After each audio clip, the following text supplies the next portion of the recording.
High বন্ধুরা, সবাই কেমন আছো? আশা করি সবাই ভালো আছো। ঝর্ণা কিচেন নতুন একটা রেসিপি নিয়ে এসেছি।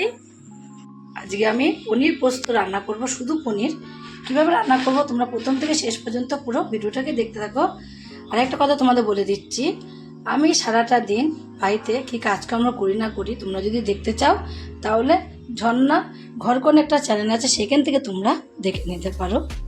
তার জন্য এখানে আমি পনির নিয়ে নিয়েছি। দেখো, পনিরগুলোকেও পিচ পিচ করে কেটে নিয়েছি। পোস্তটা শিলে বেটে নিয়েছি, অল্প পোস্ত, তার জন্য শিলে পোস্তটাকে বেটে নিয়েছি। পোস্ত আর কাঁচা লঙ্কা অল্প করে যেটুকু লাগবে সেটুকুই বেটে নিয়েছি। পোস্তটা আর কাঁচা লঙ্কাটাকে বেটে নিয়েছি। বেটে এদিকে গ্যাসে একটা কড়াই বসিয়ে দিয়েছি। কড়াইটা তেল দিয়েও দিয়েছি, তেলটাও গরম হয়ে গেছে। এবার আমি পনিরগুলোকে দিয়ে দেবো অল্প অল্প করে। সব পনিরগুলোকেই দিয়ে দেবো, একসাথেই দেবো।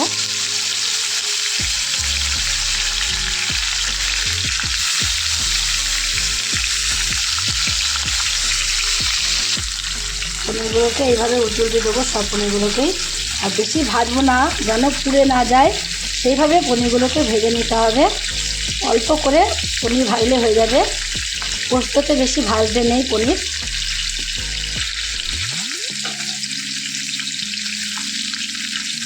সব পনিরগুলো দেখো আমি একই রকম করে এভাবে উল্টি পাল্টিয়ে দিয়েছি।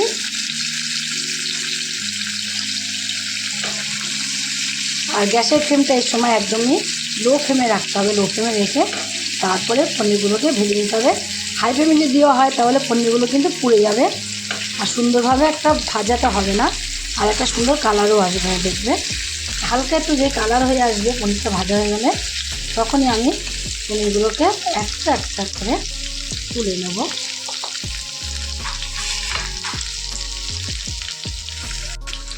এরকম একটু কালার চলে আসলে পনিরগুলো আমি সব তুলে নেব।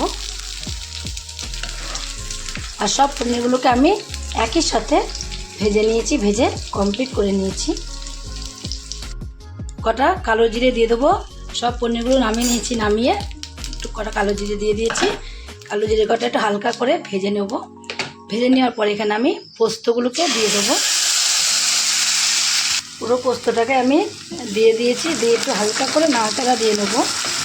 পোস্ত ভাজতে নেই, বেশি ভাজবো না পোস্ত, হালকা করে নাড়াচাড়া দিয়ে নিয়েছি। এবার এর মধ্যে আমি সামান্য একটু হলুদ দিয়ে দেবো। পোস্ত ওতে হলুদ অনেকে দেয় না, তোমরা দিতেও পারো বা নাও পারো। আমি অল্প একটুখানি দিয়েছি। আর দেবো অল্প একটু লবণ। লবণটা দিয়ে দিয়েছি। এবার অল্প করে জল দিয়ে দেবো। জল দিয়ে দিয়েছি, যেহেতু পোস্ত তার জন্য জলটা কিন্তু অল্প করেই দিয়েছি। পোস্তটা একটু নাড়াচাড়া, কোনো রকম নাড়াচাড়া দিয়েই আমি হলুদ আর লবণ দিয়েছি না, ওটাকে মিশিয়ে নাড়াচাড়া দিয়েই জল দিয়ে দিয়েছি। এবার একটুখানি ফুটিয়ে নেব। আর পোস্তটাকে ভালোভাবে এই জলের সাথে মিশিয়ে নেব। ভালোভাবে পোস্তটাকে জলের সাথে দেখো মিশিয়ে নিয়েছি। এখন দেখো ঝোলটা কিন্তু ফুটে গেছে। এখন এবার পোস্তগুলো দিয়ে ঝোলটাকে ফুটিয়ে নিয়েছি। যে পনিরগুলোকে আমি ভেজে রেখে দিয়েছিলাম আলাদা করে, সেই পনিরগুলোকে আমি সব দিয়ে দিয়েছি এর মধ্যে।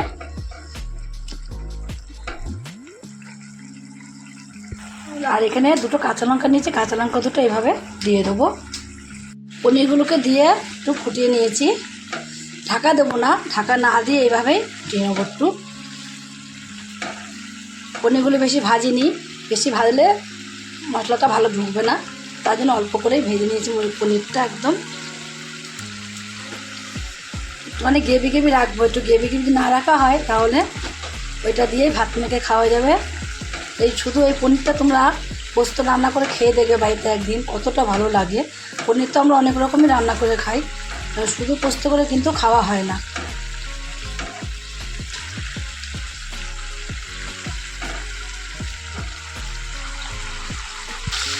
দেখো এখন কিন্তু যতটা জল আমি দিয়েছিলাম, দেখো এখন কিন্তু একদমই পুরো পনিরের মধ্যে টেনে নিয়েছে।